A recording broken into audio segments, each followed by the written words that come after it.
So, there's a federal investigation happening right now that could literally change who gets to drive a truck in America. And what's at the center of it all? The English proficiency test for getting a commercial driver's license. Now look, this isn't just about red tape and government rules. This is a story about safety on our highways, it's about fairness, and it's about the very integrity of the CDL program itself. I mean, that's a huge question, right? And the answer could completely redefine the trucking industry as we know it. The results of this audit could affect everything from driver shortages and carrier liability to the safety of every single one of us on the road.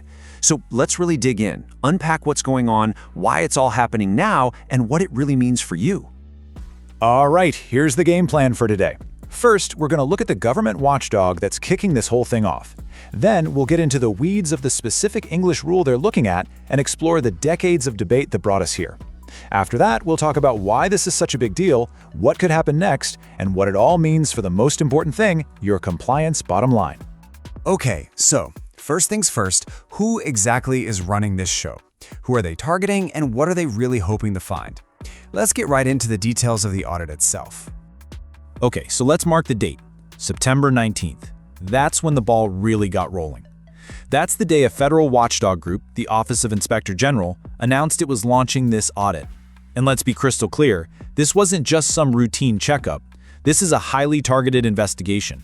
And that tells you the government has some serious concerns about how drivers are being tested and whether the rules are actually being enforced. To really get what's going on, you've got to know the players in the game. You've got the OIG at the top. Think of them as the government's internal affairs, the watchdogs. They're the ones investigating the FMCSA, the Federal Motor Carrier Safety Administration, the agency that writes the rulebook for the entire trucking industry. But here's the twist. The FMCSA doesn't hand out the licenses. That's done by state agencies, your local DMV. So the real question the OIG is asking is the federal government doing a good enough job making sure all the states are playing by the exact same rules? And here it is, the official mission statement right from the source. Notice they're not really going after the states directly.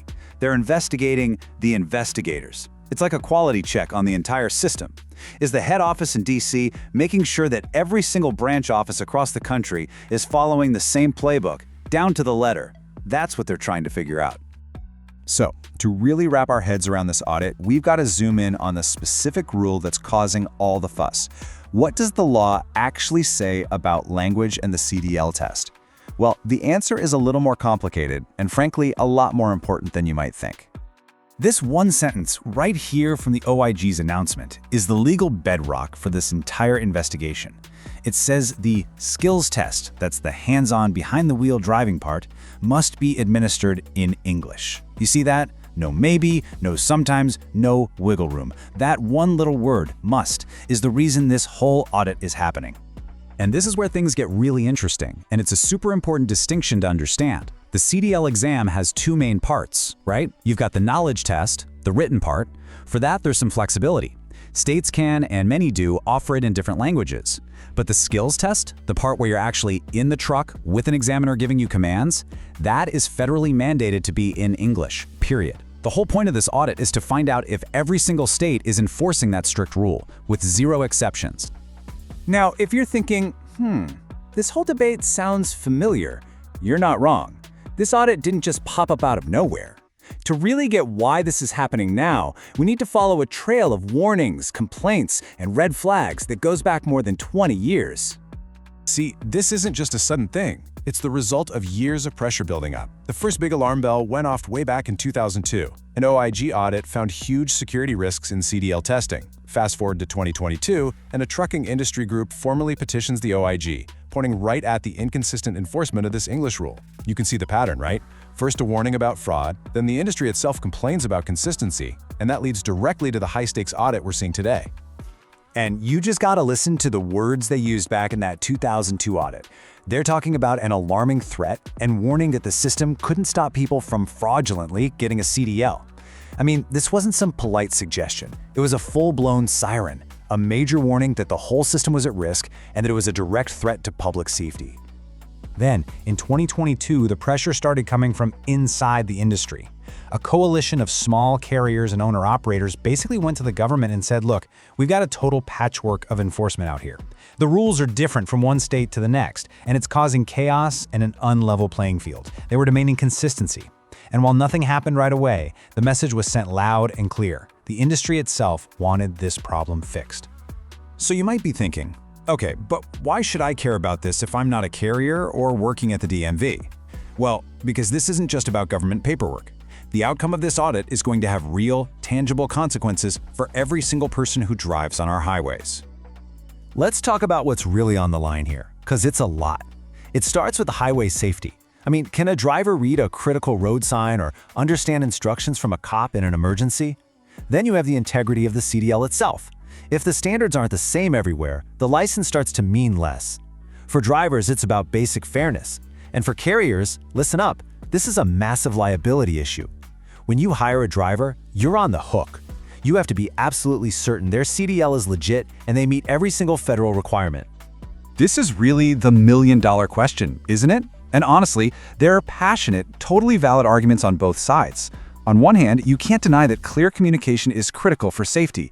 But on the other hand, are we potentially shutting the door on skilled, safe drivers just because of a language barrier? This is a huge debate in the industry, and I really want to know what you, the people on the ground, think. Drop your professional opinion in the comments below. Let's really get a conversation going on this. Okay, so an investigation is one thing, but what happens after it's all over? That's the real question. Let's look at the different roads this could go down and what changes might be coming for the entire industry. So this could play out in a few different ways. The OIG could come back and say the FMCSA needs to get way more hands-on with overseeing the states.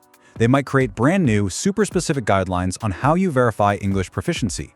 They could push for one strict, standardized rule for all 50 states. Or, they could find that everything's fine as it is. Though, given the history we just talked about, that one feels like a real long shot, right? But wait, there's another huge piece to this puzzle. A legislative curveball that makes this all even more urgent. While the audit is focused on the skills test, there's a bill in Congress from Senator Roger Marshall that goes way further. It would actually ban states from offering the written knowledge test in any language but English. That would completely flip the current system on its head and would be a massive change for driver recruitment. So you've got these two powerful forces pushing on the exact same issue. You've got the regulatory audit from the OIG, and you've got this potential new law from Congress. So I'm going to throw it back to you again. Which one do you think is going to have the bigger impact? Will the audit's findings force the FMCSA's hand, or is Congress just going to step in and settle it for them? I'm really curious to see your predictions on this. Let us know in the comments what you think the future holds. So with all these moving parts, the audit, the potential laws, the debate, what's the actual bottom line for carriers and drivers? Well, it all comes back to one crucial word: compliance. This audit is a huge reminder that in the world of trucking, the rules are never, ever optional. And that really is the key takeaway here. This whole thing isn't just about a language test. It's about a fundamental truth.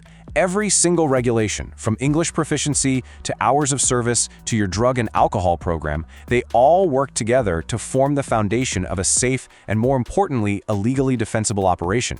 It's not about checking boxes. It's about protecting your entire business. This English proficiency audit is the perfect example of just how complex and high stakes this all is. Staying on top of just one rule takes constant vigilance.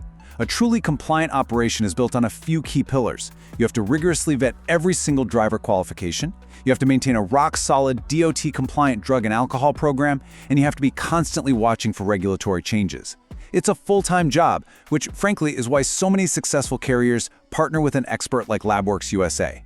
We handle the massive complexity of DOT and FMCSA compliance so you can focus on what you do best, keeping your trucks moving safely. So as this whole federal audit plays out, just let it be a reminder for everyone in our industry. Compliance isn't a suggestion. It is not an item on a to-do list. It is the absolute bedrock, the foundation on which every safe mile is driven and every single successful trucking business is built. Look, trying to navigate the ever-changing maze of DOT and FMCSA rules can be completely overwhelming, but you do not have to do it by yourself. If you want to make sure your operation is built on that solid foundation of compliance, from your driver qualification files all the way to your drug and alcohol program, the experts here at LabWorks USA are ready to help. Hey, if you got something out of this today, if it inspired you or made you think, please do us a huge favor and hit that like button and subscribe to our YouTube channel, LabWorks USA. Feel free to share this video with anyone you think needs to see it too. Thank you.